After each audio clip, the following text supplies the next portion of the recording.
Pouf! Moi, c'est le petit mot de 3 lettres Ouais. que je retiens avant de lancer ma parole. Oui, OUF. On peut peut-être ajouter un point d'exclamation. Qu'est-ce que vous en pensez?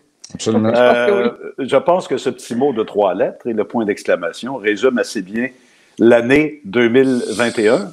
Et Oh, tu parlais particulièrement... pas du chandail de Marc? Ah, ben Marc, tiens, puisqu'Andréane te met sur la sellette.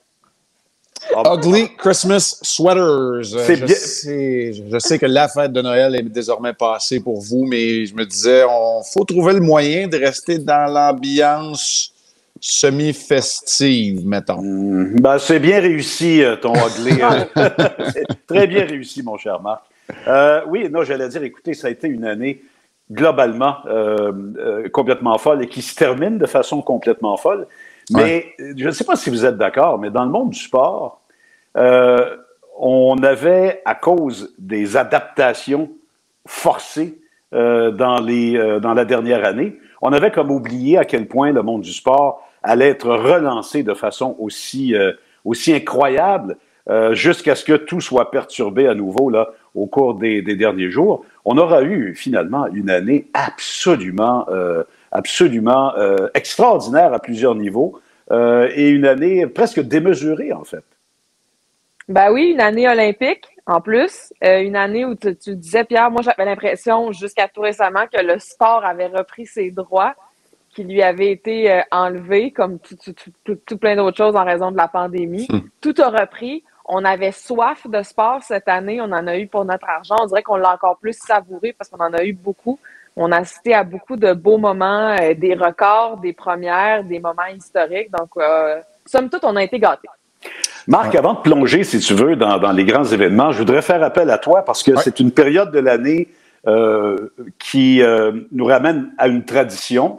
Encore là, bien qu'il faille adapter les normes de santé là, pour le championnat mondial junior. Quand tu te retrouves, toi, entre Noël et le jour de l'an, comme on est présentement, est-ce que tes souvenirs reviennent? Est-ce que tes émotions reviennent? Parce que tu as été 2 fois plutôt qu'une. Immédiatement. Puis moi, je te dirais, Pierre, là, c'est drôle, hein, mais l'athlète en moi revient. On est des créatures d'habitude, là, pour faire une traduction libre du terme anglophone. Quand on est un athlète, la réalité, c'est que moi, j'avais l'impression que dans la période des fêtes, je pouvais jamais me tromper. Je pouvais pas disputer un mauvais match. C'est une période qui a été marquée de succès pour moi à un jeune âge, à l'âge de 18 ans pour la première fois, 2 fois au championnat du monde junior. Puis j'avais l'impression que dans la période des fêtes, quand j'étais un athlète, là, il y avait rien qui pouvait m'arriver de mal. Je disputais des bons matchs. La famille était là.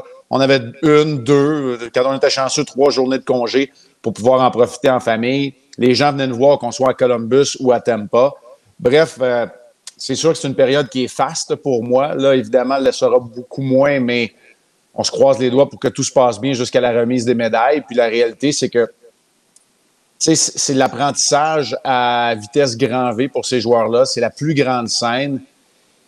Et il y a une réalité, Pierre, tu le sais, on couvre et on télédiffuse les matchs du championnat du monde senior qui a lieu à quelque part au mois d'avril, maintenant plus au mois de mai. Puis la réalité, c'est que le hockey, le championnat du monde junior n'a pas son équivalent. Le principe, puis là, je vais faire un clin d'œil à nos amis européens là, qui utilisent les termes anglais. Le principe best on best, le principe où les meilleurs sont là, s'applique, et encore plus vrai cette année, véritablement au championnat du monde junior, alors que, outre les blessures et un gars comme Thomas Bordelot, malheureusement, qui ne pourra pas être là en raison de la COVID pour une 2e année consécutive, tous les meilleurs sont réunis sur la même surface glacée. Ils ont tous à peu près le même âge, ils sont tous dans la même situation. Moi, c'est sûr que le championnat du monde junior, depuis que je suis haut comme 3 pommes, là, que je me lève de bonne heure le matin, ça me fait triper. Puis je pense que ça fait vibrer une nation qui, on se le dit, en a bien besoin. Oui. Puis moi, Andréane, j'ai aussi, dans cette période de l'année, beaucoup de fébrilité pour le football américain. Ah oui. Moi, je trouve que ça va de pair, le temps des fêtes, le crescendo qui mène vers la fin de la saison. Puis écoute, même au moment où on enregistre, mais même au moment où vous nous écoutez, il y a encore tellement de choses qui ne sont pas réglées. Dans les 2 associations, ça veut dire beaucoup quand même, hein, cette période au niveau du football américain. Ben oui, parce que là, ça fait déjà, je vais dire, 1 ou 2 semaines au moment où on enregistre, où on fait des calculs. Là, OK, s'il y a telle victoire, telle défaite, eux autres, ils viennent de s'enfarger, c'est pas bon parce que là, la suite du calendrier, ce qui les attend, c'est ça. Puis là, eux, ils ont un calendrier favorable, ça va bien aller, OK. On essaie d'éviter les blessures. avant d'arriver finalement, évidemment, à la vraie saison, aux éliminatoires. Oui, c'est un temps de l'année qui est assez fébrile pour ça. Puis moi aussi, le temps des fêtes, il y a la NFL, mais il y a tous les bowls aussi du Bien sûr, football bien sûr. universitaire où que moi, j'ai pas le temps de suivre malheureusement, mais même si je connais pas tant les équipes, je les suis, je les regarde, je me lève avec ça le matin. Il y a toujours du football pendant le temps des fêtes. Ouais. Et il y a toujours du hockey junior aussi, parce que ça fait vraiment encore partie de mon quotidien, surtout dans le temps des fêtes. Donc, au moins, il y aura ça cette année. Hein. Il va y avoir quand même du sport à la télé. On va pouvoir en profiter malgré tout. Alors, moi, les bowls du 1er janvier, c'est sacré. Je regarde même encore la parade des La Roses parade, oui! à Pasadena. Rose Bowl, mais oui! Bon. C'est une tradition, c'est correct. Écoutez, si on avait un calendrier devant nous avec des petits casiers et qu'on regardait du 1er janvier ou à peu près, disons du 13 janvier, parce que c'est le 13 janvier que la saison du Canadien a été relancée. Et si on s'amenait jusqu'au 31 décembre, dans la même année de calendrier, je pense que dans des générations d'ici, on ne croirait pas à ce que l'on voit sur un calendrier. C'est pas un scénario, c'est arrivé en temps réel, mais ce pourrait même être un scénario presque trop fort pour un film que de voir autant de contrastes chez le Canadien de Montréal. Je ne me trompe pas, je pense, en disant que ça doit être notre premier sujet de discussion pour amorcer cette revue de l'année 2021. Ben oui, assurément, parce que ça a fait vibrer toute la province. Et à de nombreux égards, je pense qu'on en avait tous et toutes besoin de ce beau scénario de film.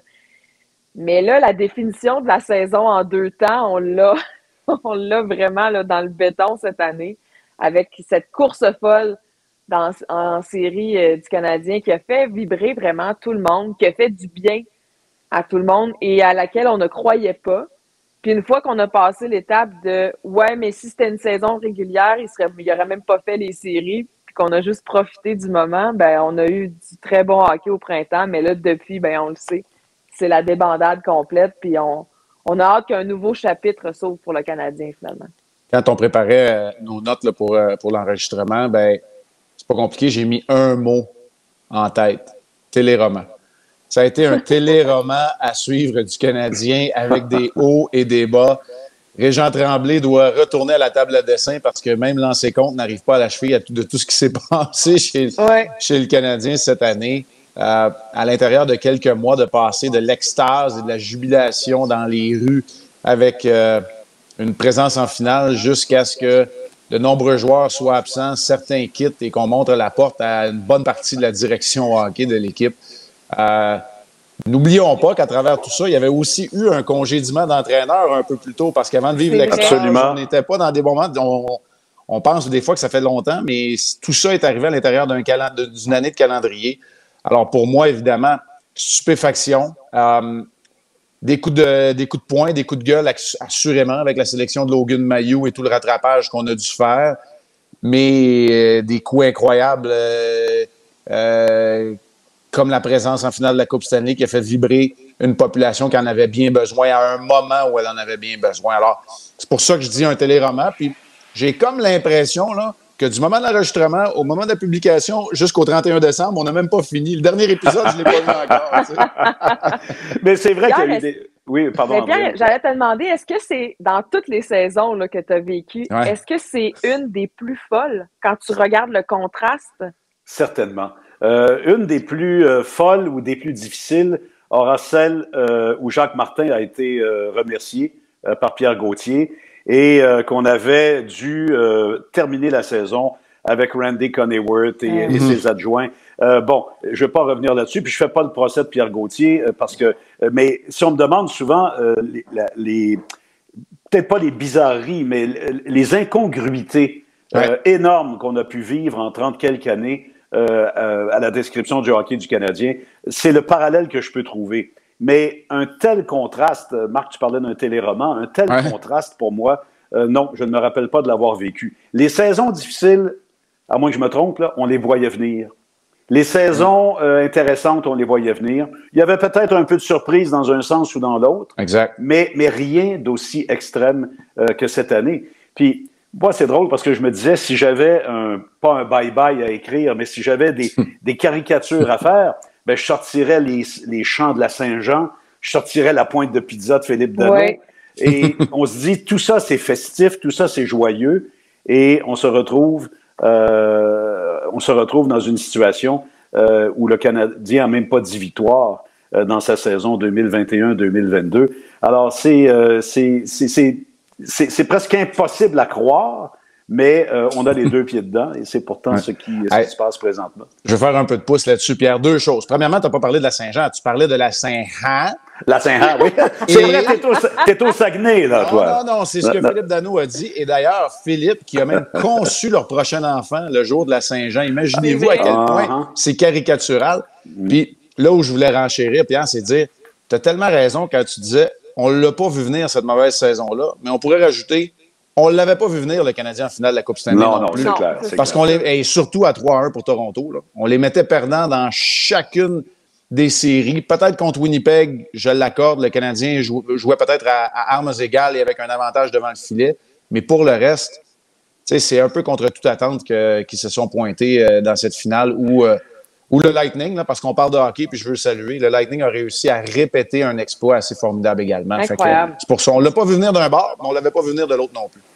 Andréane, on est dans une ère où la femme exige une place plus égale dans toutes les sphères de la société. Je pense qu'il y a de plus en plus d'ouverture d'esprit à ce niveau-là, peut-être pas assez encore. Mais moi, je voudrais revenir sur la sélection de Logan Mailloux, que je ne peux pas détacher, qu'on ne peut pas détacher de ce mouvement de respect entre les hommes et les femmes sur toutes les planètes, y compris la planète hockey. Est-ce que, selon toi, c'est l'un des moments marquants de cette année 2021 chez le Canadien et un moment déclencheur de ce qui s'est passé par la suite?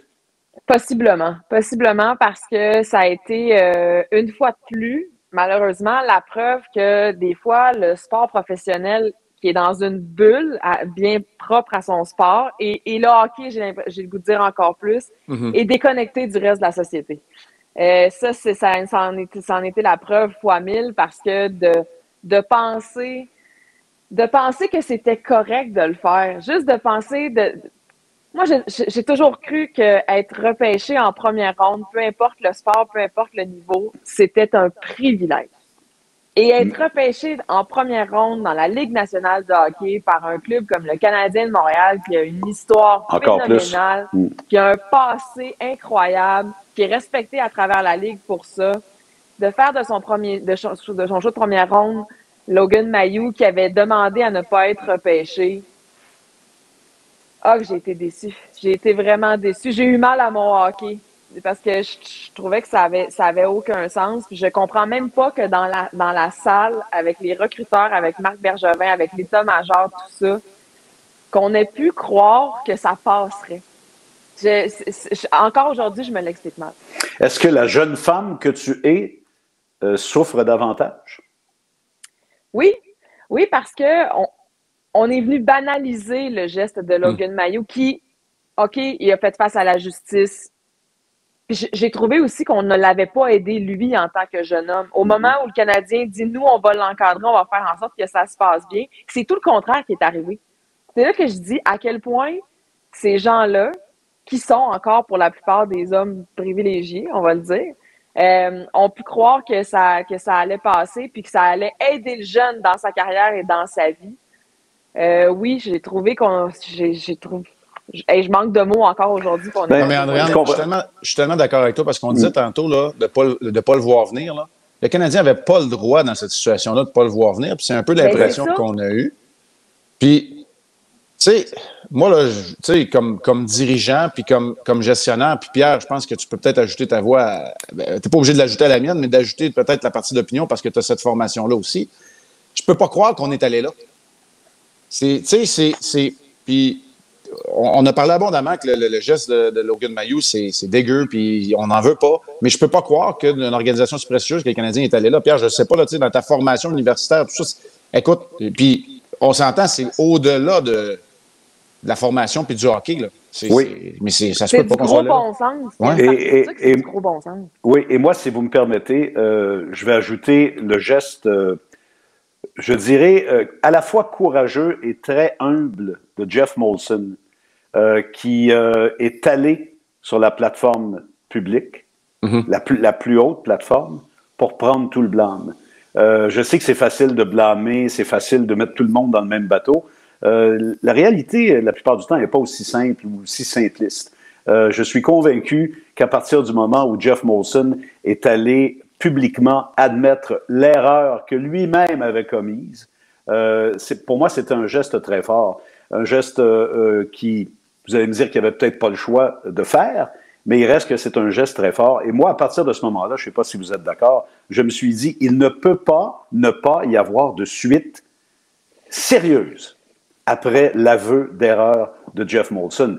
Donc, à partir de ce moment-là, c'était une question la question était quand et non pas est-ce qu'il y aura des changements importants. Et je pense que ce qu'on a vécu en remerciant Marc Bergevin, Trevor Timmons et Paul Wilson, qui n'est pas lié à la direction hockey, mais qui a quand même fait partie de cette décision, je pense que c'était beaucoup plus une question de dire, on va le faire quand on va penser que c'est le bon moment. Et quand on va le faire, on va établir des missions importantes pour le Canadien.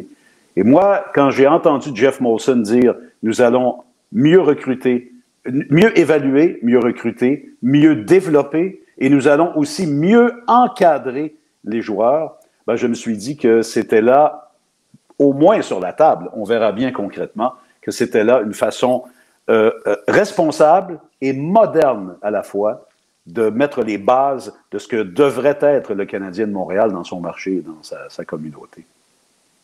Espérons-le parce que les partisans méritent ça.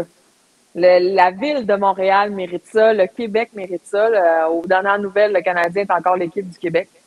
Puis j'espère parce que j'en reviens à toute l'histoire de cette équipe-là qui est si glorieuse.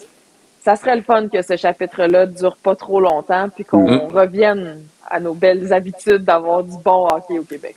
Marc, entre le Canadien de la finale du mois de juin et le Canadien actuel, il y a tellement de bases qui expliquent la grande différence, mais est-ce que cette équipe-là, on est tous d'accord, cette équipe-là était peut-être pas aussi bonne, entre guillemets, qu'elle était pour se rendre en finale, mais est-ce qu'elle est aussi mauvaise qu'elle l'est en fin d'année 2021?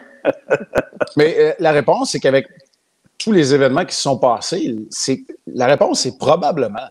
Mais je dis ça en sachant très bien que la liste des blessés est la plus longue de la Ligue nationale de hockey, que les événements qui ont ouvert les yeux à beaucoup, mais qui ont quand même affligé le Canadien, et là, je parle de la situation de Jonathan Drouin et celle de Carey Price, parce que ça, je veux vous en parler aujourd'hui dans ma revue de l'année. Oui. Et je veux l'étendre à d'autres disciplines et d'autres athlètes aussi. Mais si on revient au Canadien, la réponse, c'est que le Canadien n'a pas une équipe pour compétitionner avec les meilleures équipes en ce moment.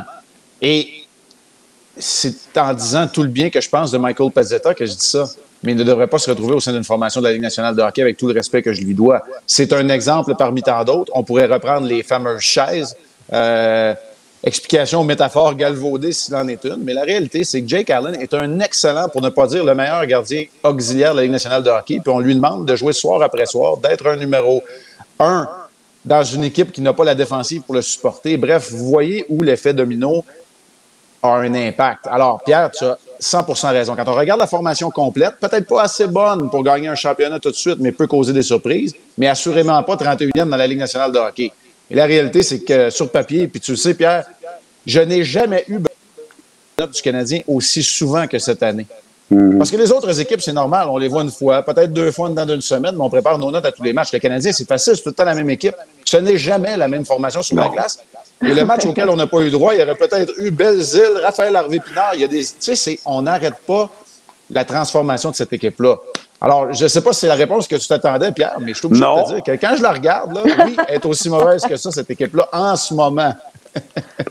Bien, en fait, c'est que la conclusion, je pense qu'elle est juste, mais les explications sont justes aussi. Ouais. Alors, on ne voit pas la même équipe, ça, c'est clair. Bon, il y a quand même une chose qu'on retient, Andréane, en cette fin d'année pour le Canadien de Montréal. Il y a quand même les jeunes qui commencent à prendre leur place. On a vu un beau progrès d'Alexander Romanov. On a vu Ryan Poehling. Hey, écoute, c'est peut-être Oui, c'est peut-être la surprise. Poehling qui prend sa place.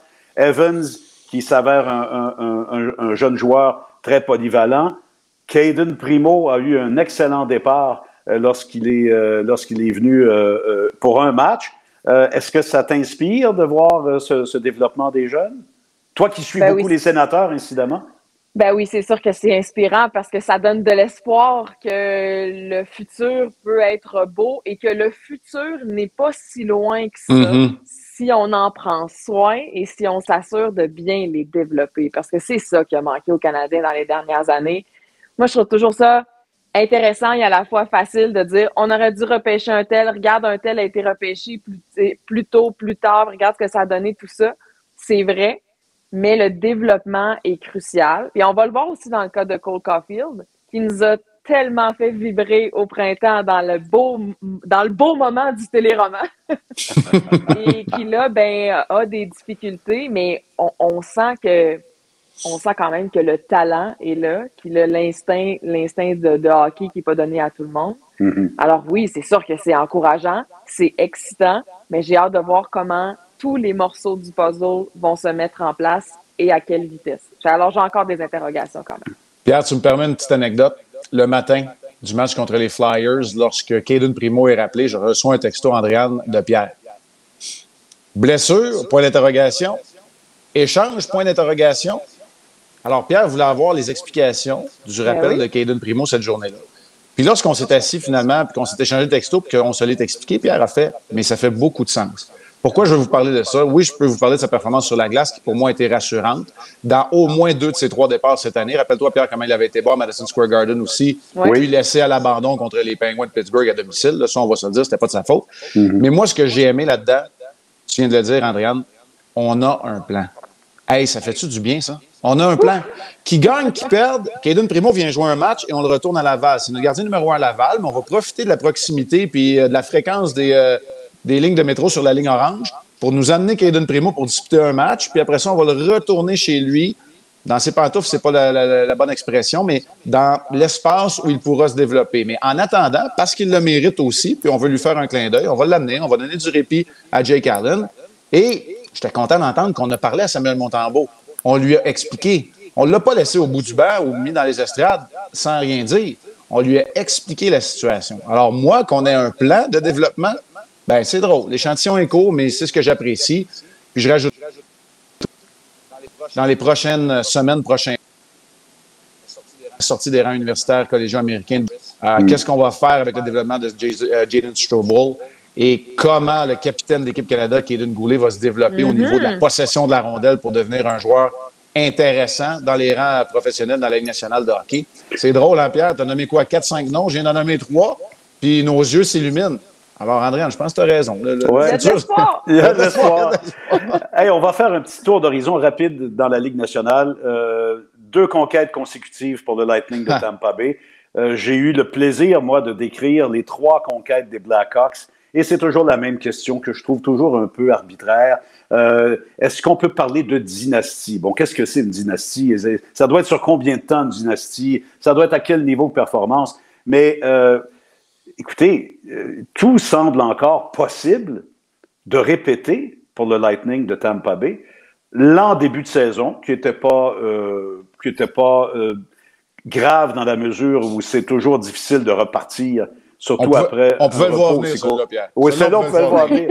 Mais écoutez, est-ce que c'est le modèle présentement? Est-ce que c'est la référence? Est-ce que c'est l'équipe de la Ligue nationale encore en cette fin d'année 2021? Ben, je ne sais pas ce que vous en pensez, mais je trouve ça dur de parier contre le Lightning. Parce que au moment où on se parle, ils sont encore premiers de la division Atlantique. Et ce, malgré les absences de Kucherov et de Pointe, qui sont 2 éléments quand même assez centraux de leur formation. Mais c'en est une belle équipe qui nous a montré à quel point le recrutement, le développement, le mélange de jeunes et de vétérans, le mélange de joueurs de concession avec ceux qui arrivent et qu'on ne sait pas trop ce que ça va donner. Je parle de Braden Point, je parle d'un Yannick Gourde qui était là pour les 2 dernières coupes. Ben, moi, je trouve ça vraiment dur de parler contre eux puis de gager contre eux. J'ajouterais, Pierre, le départ d'un trio tellement important dans leur 2e conquête, celui de Gourde, Coleman et Goodrow, parti au grand complet. Une quête identitaire, donc, mais la réponse qui vient, je renchirais avec 2 autres points. La patience avec le leader Steven Stamkos, qu'on croyait fini, qui a une saison incroyable, et finalement de mettre les bonnes personnes aux bons endroits. Voilà. Tu sais, Julien Brisebois l'a su, puis Benoît Groux qui est dans la Ligue américaine, puis qui développe les joueurs, puis on les laisse se développer dans la Ligue américaine, puis quand ils arrivent, ils contribuent avec cette équipe-là, de laisser en place un gars comme Al Murray pendant tant d'années à la tête de ton recrutement, puis des vétérans au Québec comme Michel Boucher qui est recruteur depuis longtemps. Puis là, je vous nomme seulement que ceux-là, puis c'est sûr, c'est un organigramme que je connais bien parce qu'il y a des gens que je connais dans l'organisation, mais pour moi, c'est un peu la référence. John Cooper qui est là, est-ce qu'il a fait l'unanimité? Non. Est-ce qu'on lui a reproché certaines choses? Absolument, mais ils le font sans des joueurs. Puis, écoute, Pierre, Victor Edman et Vasilevski, tu sais, t'en as laissé eux autres, là, tes leaders. Je sais pas, Edman, je sais que tu capotes dessus, Pierre, on va se le dire. Oui, ben c'est parce que je trouve que c'est le vrai prototype du trophée Norris. J'enlève rien à Adam Fox. Puis Adam Fox, honnêtement, je l'ai vu jouer là, pour la première fois. On a décrit son jeu. J'ai été très impressionné. Mais pour moi, si tu me demandes ce qu'est la vraie définition du meilleur défenseur de la Ligue nationale, je vois pas meilleur prototype que Victor Edman. Maintenant, est-ce qu'il y a des moins bons matchs de temps en temps? C'est normal. Mais je vois pas d'autres de meilleurs prototypes. Écoutez, il y a des coups de cœur. Le 750e d'Alexander Ovechkin. Ça nous donne le goût de voir est-ce qu'il va pouvoir continuer combien de temps. Seattle qui est entré dans la Ligue nationale. Je sais, Marc, on a beaucoup vibré en allant à cette arena pour la première fois. Mais la Ligue nationale de hockey termine cette année de calendrier et les joueurs et la Ligue ont dû prendre une décision très difficile, celle de choisir de ne pas aller aux Jeux olympiques de Pékin dans le contexte sanitaire mondial. Marc, je vais boucler une boucle. Tu sais que c'est un débat que j'ai souvent avec toi. Est-ce qu'on ne devrait pas, et là je me place du côté du CIO et de la Fédération internationale, beaucoup plus que de la Ligue nationale de hockey, est-ce qu'on ne devrait pas admettre que c'est un pari trop difficile en hiver que d'avoir la Ligue nationale de hockey et les joueurs de la Ligue nationale de hockey? Est-ce qu'on ne devrait pas sortir de la boîte à chaussures et penser tenir le tournoi olympique aux Jeux d'été? Mais moi, tu sais où je m'en viens. Est-ce qu'on ne devrait pas, et encore là, dans la plus grande pureté, entre guillemets, olympique, faire du championnat mondial junior le tournoi olympique une fois par 4 ans, puisque ce sont les meilleurs de moins de 20 ans et la structure, elle existe déjà. Est-ce qu'on peut pas mettre ça dans la même tourtière là, et puis brasser un peu ces idées-là suite à la décision qu'on vient d'apprendre il y a quelques jours? On l'a fait au soccer, entre autres pour le tournoi olympique. On l'a gardé dans la saison. Pierre, tu as beaucoup plus d'expertise que moi en ce qui a trait au mouvement olympique.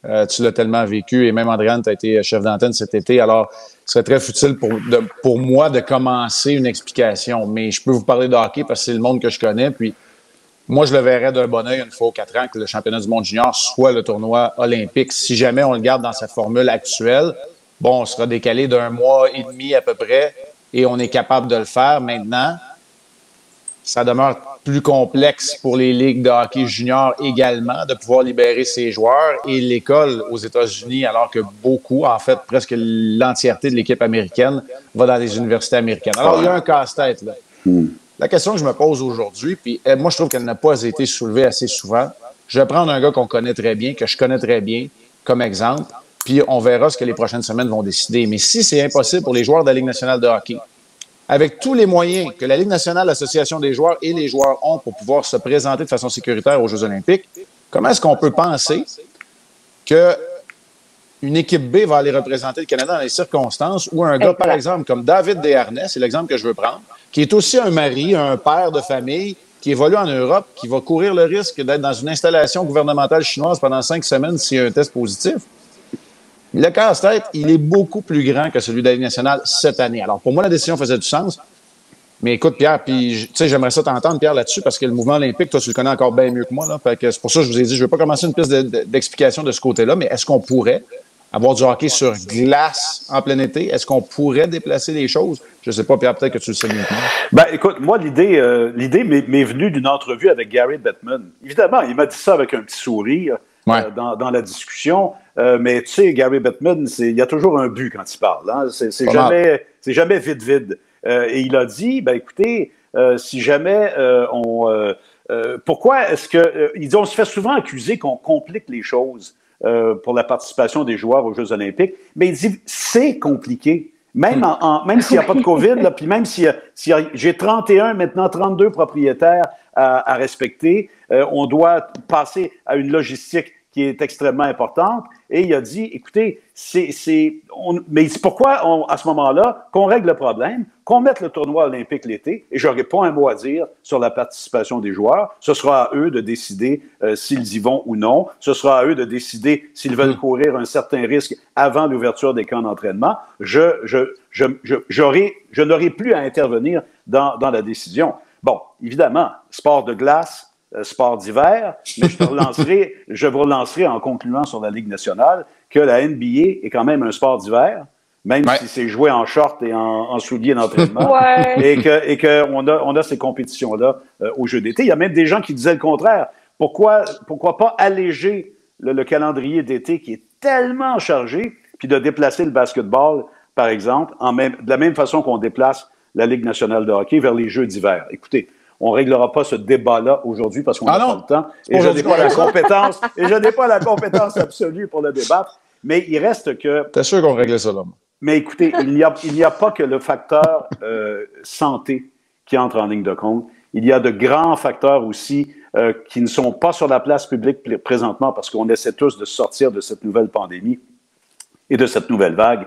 Il y a une dimension politique aussi qui doit rassurer la Ligue nationale présentement. Gary Bettman doit dire ouf, lui aussi.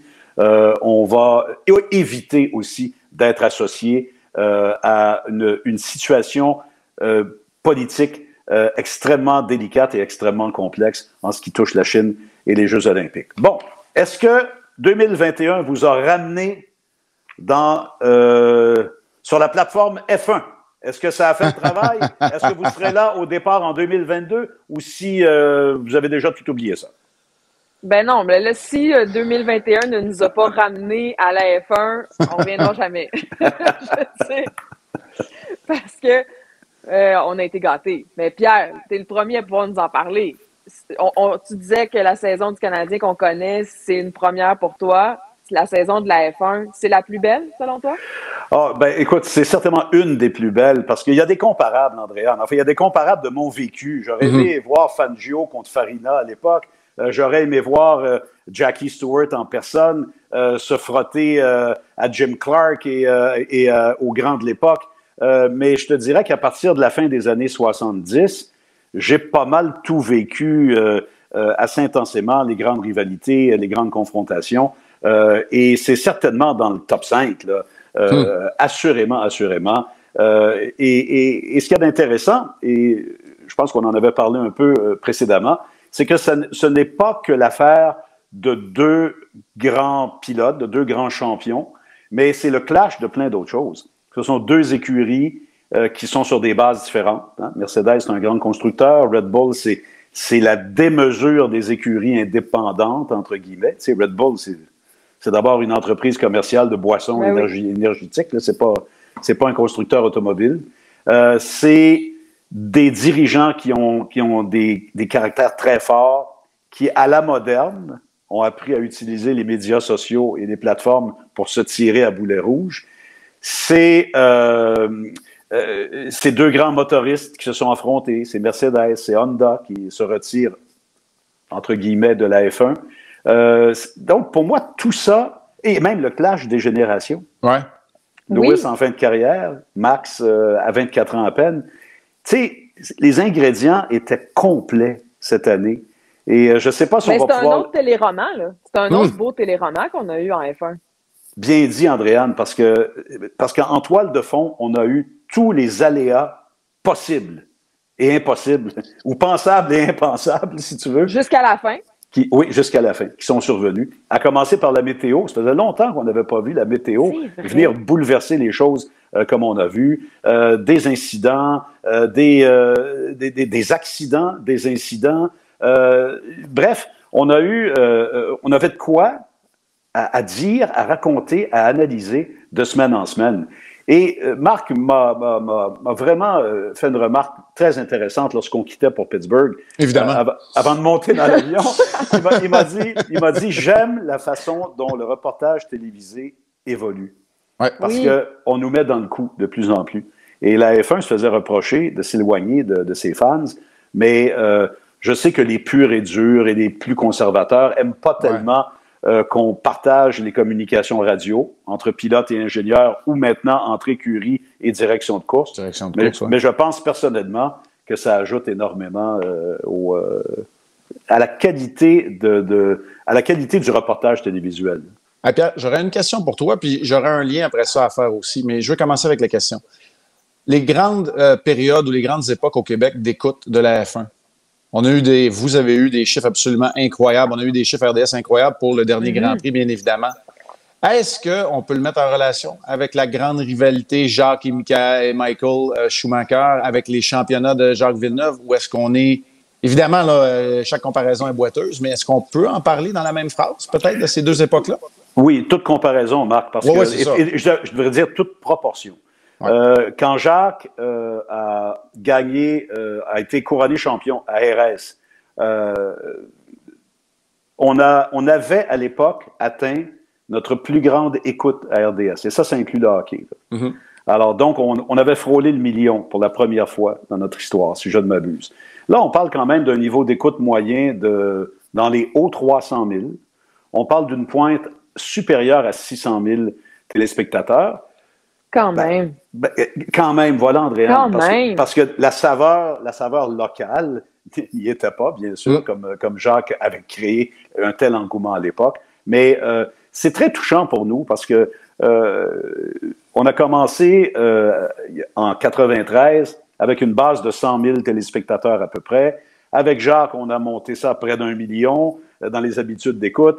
Ça a été un peu plus difficile les dernières années, mais nous, on n'a jamais perdu notre passion, on n'a jamais perdu notre plaisir de se lever en pleine nuit pour aller décrire la F1. Et quand je dis on, évidemment, mon fidèle collaborateur et ami Bertrand, et avec Patrick qui s'est ajouté maintenant cette année et l'année passée, c'est très touchant pour nous et c'est très revalorisant. Puis je vais vous dire une chose, on a déjà hâte au mois de mars. Oui. Bon, là, Andréane, c'est le temps de parler de football américain et de Tom Brady, donc je me tais.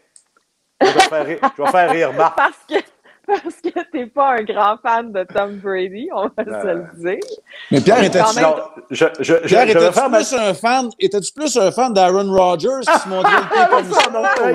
Ouais, mais toi, au moins, t'as eu la décence de garder ton bas. Oui, c'est ça. Aaron Rodgers, je ne l'ai pas trouvé très, très respectueux pour l'univers télévisuel.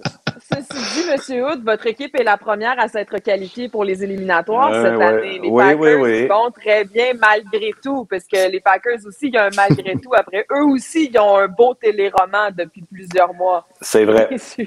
Ça a marqué cette saison-ci, évidemment. Mais tu veux parler de Tom Brady? Parlons de Tom Brady. Parce que, évidemment, l'année 2021 a commencé avec le 7e Super Bowl en carrière de Tom Brady. Quelle trahison pour les fans des Pats alors qu'il est parti pour les Buccaneers. C'était sa première saison avec eux à l'époque. Et Tom Brady, qui du haut de ses 44 ans, joue possiblement son meilleur football cette année. C'est hallucinant de le voir aller semaine après semaine, briser des records. Il est en forme comme jamais. Évidemment, on a hâte de voir ça va se concrétiser encore cette année, mais de voir les Bucs piétiner les Chiefs comme si c'était une équipe collégiale de cégep de Limoilou. J'ai rien contre le cégep de Limoilou, comprenez-moi, mais Vince Cochon va être fâché contre toi. Oui, c'est ça. Non, Vince, pardonne-moi. Mais non, moi, je le trouve fascinant. Puis j'ai beau être une fan des Broncos, j'aime quand même Tom Brady, malgré tout. Je me tente pas de le voir aller. Marc, toi qui as été un athlète professionnel, qu'est-ce que ça t'inspire? Ou en fait, est-ce que ça t'inspire? Est-ce que tu vas chercher émerveillement, je sais pas, motivation ou de voir un athlète dans un sport aussi dur que le football? Remarque, le hockey, c'est dur aussi. Là. Mais connaître encore autant de succès dans la mi-quarantaine. Il y a deux choses que je retiens là-dedans. Tout d'abord, je pense que tout homme à 44 ans est la meilleure version de lui-même. Wow. Plus ou moins 20 ans. wow, j'allais dire plus ou moins 20 ans, là, ça ne fait pas une grosse différence. Je vous le dis tout de suite. Non, mais moi, ce qui m'attire là-dedans, puis vous le savez, quand vous jasez de football, je vous écoute. J'ai une écoute attentive, mais je n'ai pas les connaissances que vous avez dans la NFL. Mais moi, ce qui me fascine, le gestionnaire en moi, l'athlète en moi, c'est le changement de culture qui peut s'opérer avec un être particulier qui est Tom Brady. Qu'on l'aime pas, Pierre. La façon dont on a changé la culture et ce que représentent les Buccaneers de Tampa Bay maintenant, comparativement à la joke qu'ils étaient quand j'allais voir des matchs au Raymond James Stadium, il a dit moi, ça me fascine. Moi, ça me fait halluciner à quel point on est capable en si peu de temps. Puis je sais que ça se fait peut-être plus facilement dans la NFL parce que là, un joueur a un plus gros impact que dans d'autres sports, tout ça. Puis je ne veux pas rentrer dans ce débat-là, mais le changement de culture qui s'est opéré avec l'arrivée de Tom Brady, la décision qu'il a prise, tout ce que ça voulait dire, cette décision-là, de s'amener au sein d'une organisation, de la choisir. Et écoute, c'est pas le Titanic là, qui s'est reviré de base, c'est sur un 10 cents, on va le dire comme ça. Moi, ça me fascine, Pierre. Ben, écoutez, je suis tout autant fasciné que vous. J'ai cette capacité quand même d'apprécier et d'admirer. Mais je dirais que c'est mon petit côté rebelle. C'est tout. Je suis un peu tanné. C'est parce que je suis un peu tanné de le voir toujours triompher. Alors que mon Aaron Rodgers, qui est un des grands quarts de l'histoire de la Ligue nationale de football, n'a pas eu ça aussi facile. Alors, ça, c'est mon côté partisan des Packers, mon petit côté rebelle, mais c'est un athlète exceptionnel. Je veux parler rapidement des Alouettes aussi, parce que c'était pas évident le défi qu'ils avaient. Hein. Il fallait renouer avec la clientèle, il fallait adapter le calendrier. On n'a pas joué du tout au cœur de la pandémie. On avait relancé la concession. Mario Cecchini est arrivé à la tête de l'équipe avec plein de bonnes idées puis plein de motivation. Est-ce qu'on peut quand même être content de ce que les Alouettes nous ont donné et non, c'est pas vrai. Je recommence. Est-ce qu'on peut au moins dire que l'équipe est sur des bonnes bases, on oublie 2021 et on va passer à quelque chose d'un peu mieux en 2022? Ben, espérons-le. Moi, j'avais trouvé ça crève-cœur parce que au moment où la pandémie a frappé, les Alouettes, il y avait un buzz autour de l'équipe. Hein.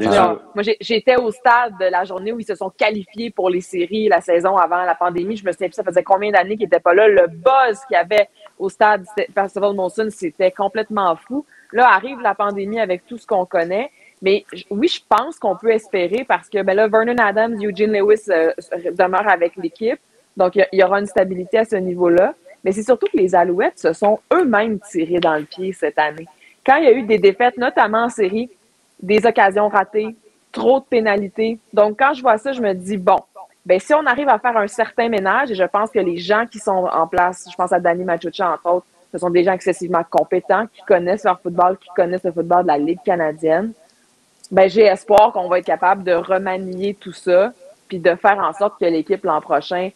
parce qu'on a quand même eu des bons moments cet été avec l'équipe, mais c'est aussi l'équipe qui a failli faire en sorte que ma manette de télé se ramasse dans la télé cette année. Oui, et le point de Pierre Vercheval aussi dans les moniteurs.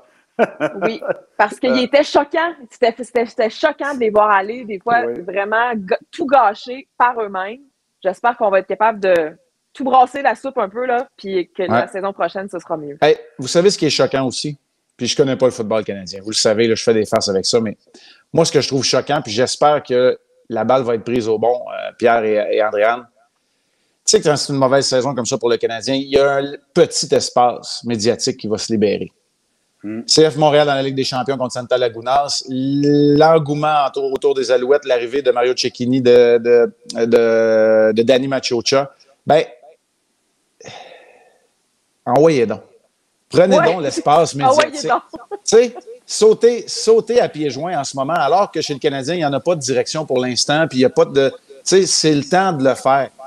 Puis, c'est correct, là, parce que moi, je gagne ma vie en parlant de hockey, en analysant le hockey, puis c'est parfait. Mais, tu sais, on manque pas de plateforme, là, Pierre, on se plaindra pas là-dedans. Il y a de l'espace pour tout le monde. Puis que ces équipes-là fassent vibrer la ville aussi. Il y a une chance. Il me semble qu'il y a une opportunité, là.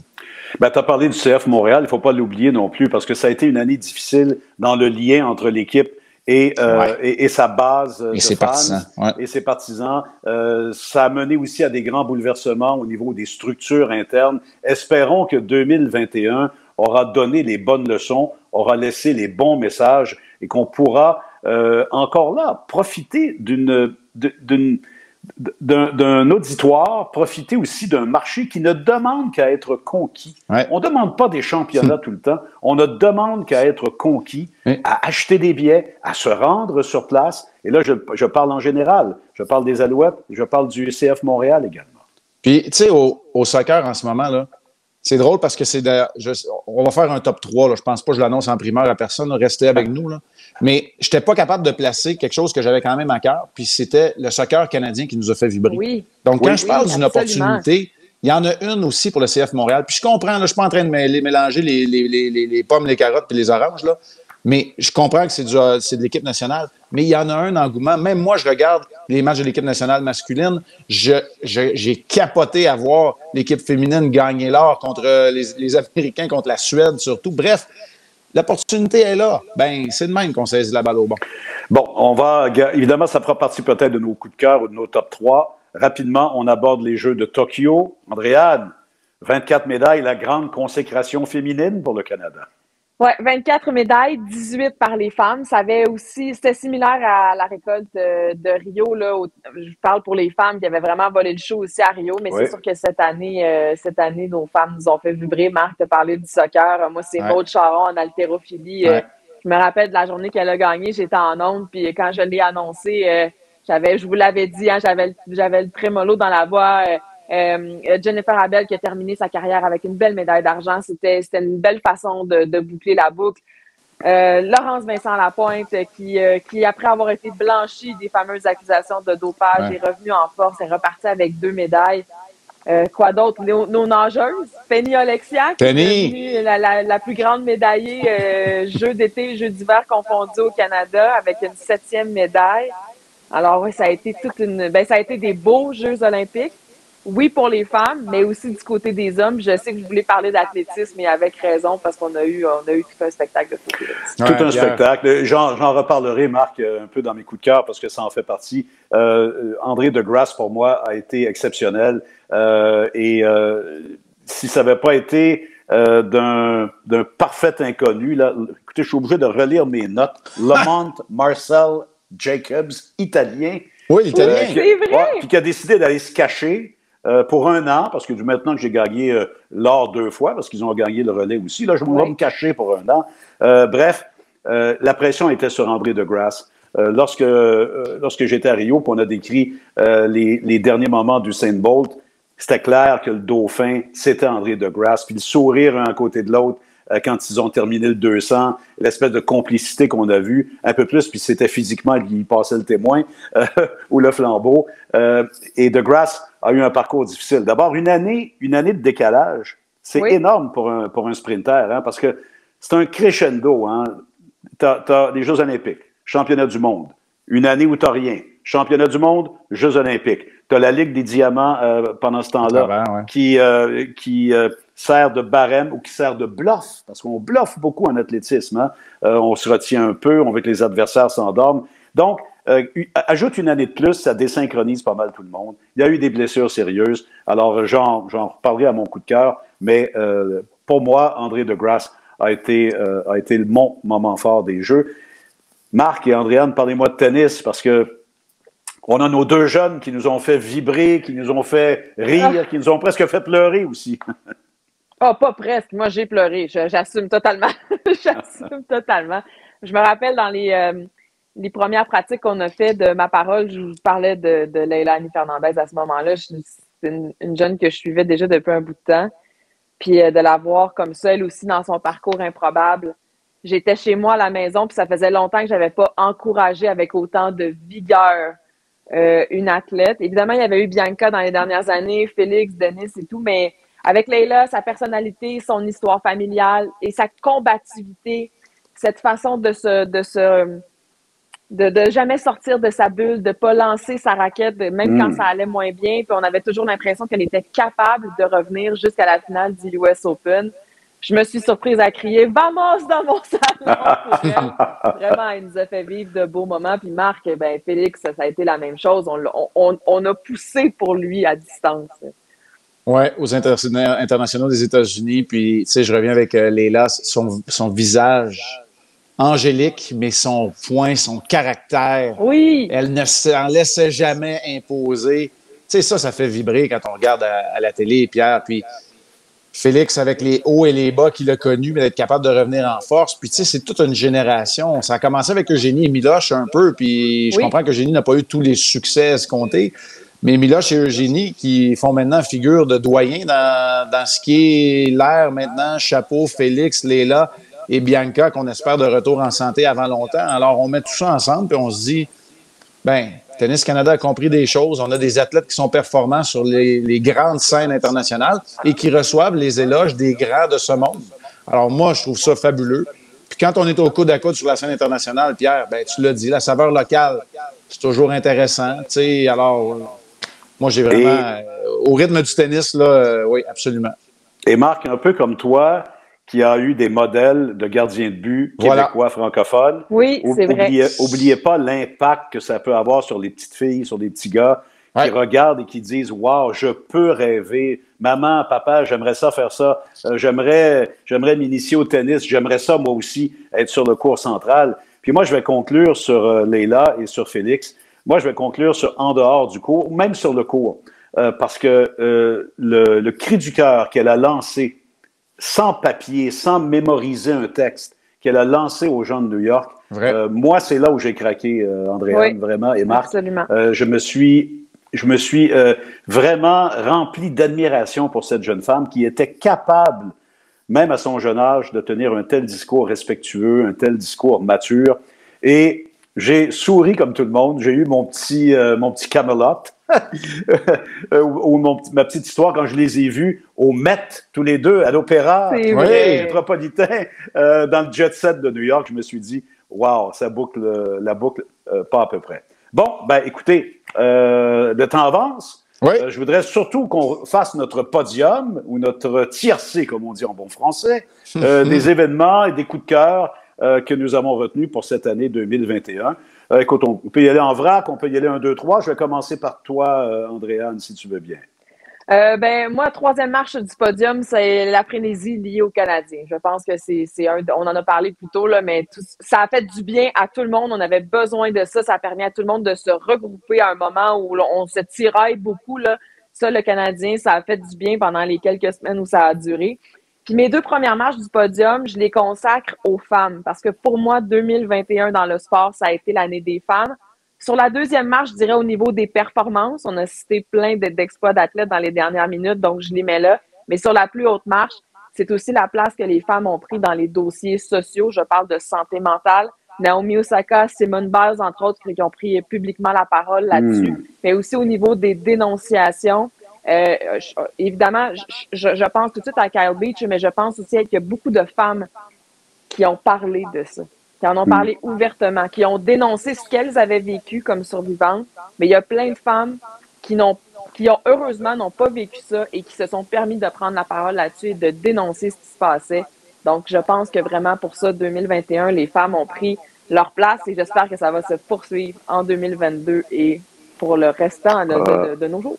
Je parierais que le mouvement est assez irréversible et le mouvement a de plus en plus d'adhérents chez les deux sexes, ou en fait, peu importe les genres, disons ça comme ça. Marc? Ben, moi, je vais y aller un peu pêle-mêle, mais la première marche, je l'ai donnée aux Canadiens pour ce parcours en séries éliminatoires parce qu'évidemment, le hockey est peut-être ma principale préoccupation. On vient de parler de Félix et de Léla aux internationaux des États-Unis. Ils sont sur la troisième marche pour moi. Puis je vais faire une deuxième marche là, qui est la plus grande et qui devrait peut-être être la plus haute, assurément. Puis elle inclut Simone Biles, elle inclut Naomi Osaka, elle inclut Carey Price et Jonathan Drouin, elle inclut Kyle Beach.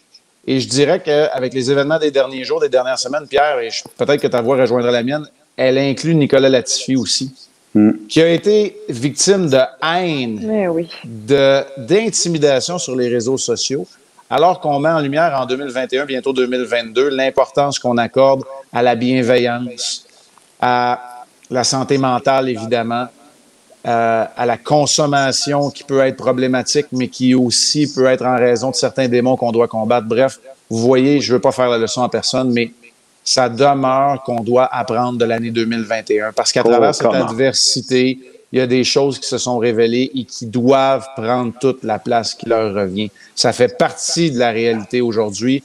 On est dans un monde de performance. Pierre, tu le sais, j'en suis, puis moi aussi, je m'autoflagelle quand je fais pas une bonne conjugaison en ondes, puis que je me suis trompé de joueur. Mais la réalité, vous savez quoi, c'est qu'il faut être bienveillant. Alors, ce sera mon mot de l'année 2021-22 parce que la bienveillance, elle a sa place dans le sport de performance également. C'est très bien dit, Marc. D'ailleurs, tu parles de Nicolas Latifi. Je crois m'avoir exprimé comme ça en ondes, ou était-ce hors d'ondes, pendant une pause. Pardon, j'ai dit spontanément, « Wow, je me demande comment se sent Nicolas Latifi présentement. » Il n'était même pas sorti de sa voiture encore.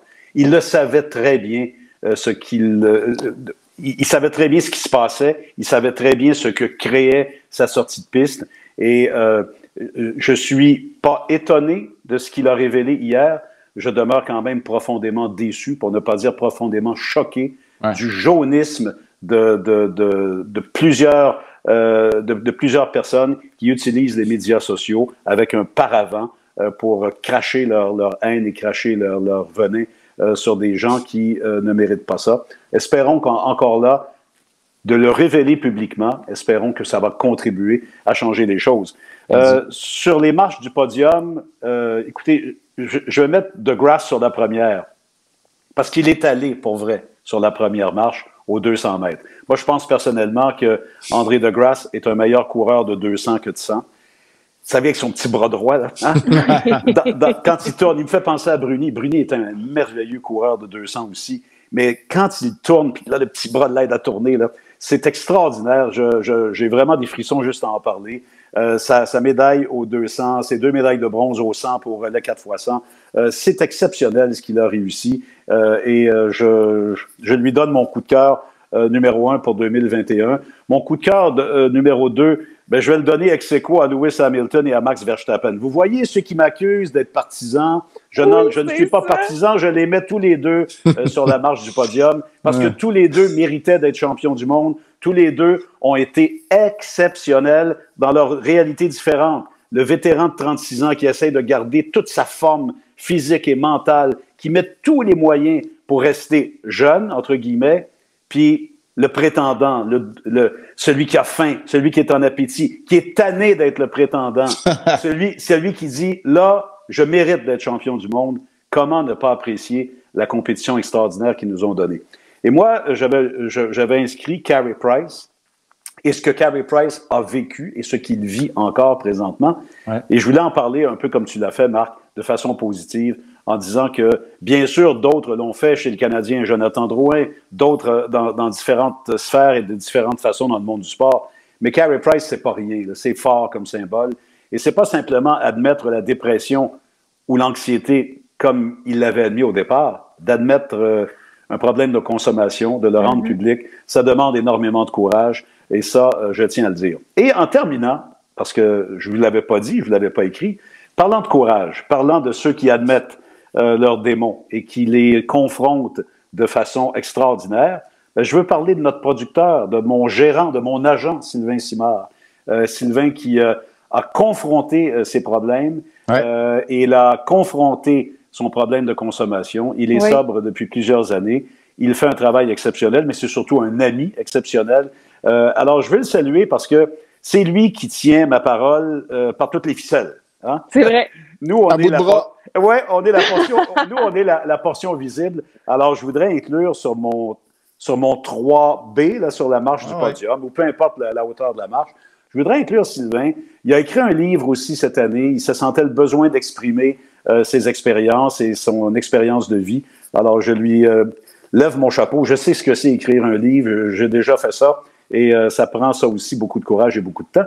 Et je voudrais garder mon dernier coup de cœur pour vous deux parce que ma parole, ma parole, c'est une idée qu'on a germée, Sylvain et moi. Puis on se dit, ça a-tu de l'allure? Ça n'a pas d'allure. Puis Marc embarquerait dessus. Puis on veut Andréane parce qu'Andréane, je l'admire depuis déjà longtemps. Tu le sais, Marc, je te l'ai dit souvent. Absolument. Et puis, écoutez, on l'a fait sans prétention. On le fait encore sans prétention. Et pour moi, ça a été un des beaux moments professionnels de 2021. Alors, je vous remercie beaucoup d'avoir partagé cette aventure jusqu'à maintenant. Vous avez été des compagnons de trio extraordinaires. C'était pas difficile de vous passer ça sur la palette, comme on dit. Mais Pierre, je te retourne la balle parce que, tu sais, tout d'abord, merci. Tes mots sont très gentils, puis je vais laisser Andréane s'exprimer aussi. Mais, tu sais, parfois, je fais des faces avec mes amis quand ils me parlent de ma job, tu sais, puis de l'analyse. Puis je dis, ben, des fois, j'ai pas tout le temps de tout dire en 10 secondes dans 2 sifflets parce que il y a des promos, puis, tu sais, il y a un format dans lequel, ben, je peux peut-être pas mettre un chandail lettre de Noël, puis vous agacer un peu, puis mettre le feu aux poudres, puis agacer les invités qu'on a eus qui ont été tellement généreux. Fait que ça me permet aussi de m'exprimer, mais tu sais, ça permet de voir aussi aux gens, Pierre, les anecdotes qu'on a racontées, puis le nombre de minutes qu'on a passé sur on roule dessus, on plie dessus nos chandails quand on va dans des valises. Tu sais, pour moi, ça, je trouve ça le fun parce que c'est de ces conversations-là qui sont ponctuées nos journées. Alors, Pierre, un gros merci. Puis Sylvain, un gros pouce en l'air pour Sylvain. Bien, à mon tour là, de vous dire merci, parce que c'est sûr que ça a été, je vais dire, la belle rencontre. Bien, on se connaissait déjà, Pierre, Marc et moi, c'est sûr. Bien, on se connaissait. Je vous connaissais moins que vous connaissiez, évidemment, mais on se connaissait déjà. Mais de nous rassembler les trois comme ça, avec Sylvain, évidemment, qui a été le premier à me donner un coup de fil. Je m'en rappelle, je sortais d'un match des sénateurs. Il était 10h30 le soir. Il m'appelle, il me dit, as-tu envie de faire un podcast avec Pierre et Marc? J'étais comme, on pourrait essayer, voir ce que ça donne. Et ça a collé tout de suite. C'est vrai ce que tu dis, Pierre, c'est sans prétention. On s'assoit, on est prêt, on sait un peu où on s'en va, mais en même temps, on n'hésite pas à se livrer, on n'hésite pas à sortir du cadre pour parler de si on roule ou si on plie, de nos décorations de Noël, de nos coups de cœur comfort food. Je me tannerai jamais de regarder l'extrait. La poitrine de dingue. Je ne me tannerai jamais. Si vous ne l'avez pas vu, allez sur notre page Facebook, c'est encore là. Et parlant de bouffe, je dois vous dire pour la dernière fois en 2021 que ce balado est une présentation de Subway où vous pouvez déjouer votre faim avec des délicieux repas fraîchement préparés. Et vous pouvez commander à l'avance sur l'appli Subway. Subway, mangez frais. Andréane, Marc, Sylvain en coulisses, surtout tout le monde, bonne année 2022. Oui. Et donnons un bon... Hey, les gars, je fais comme Dr Arruda. Donnons une bonne claque sur la margoulette, comme dirait mon père, à ce maudit virus de COVID. Je vous embrasse tout le monde. Je vous aime beaucoup. Salut. À demain. Prenez soin de vous. Bye.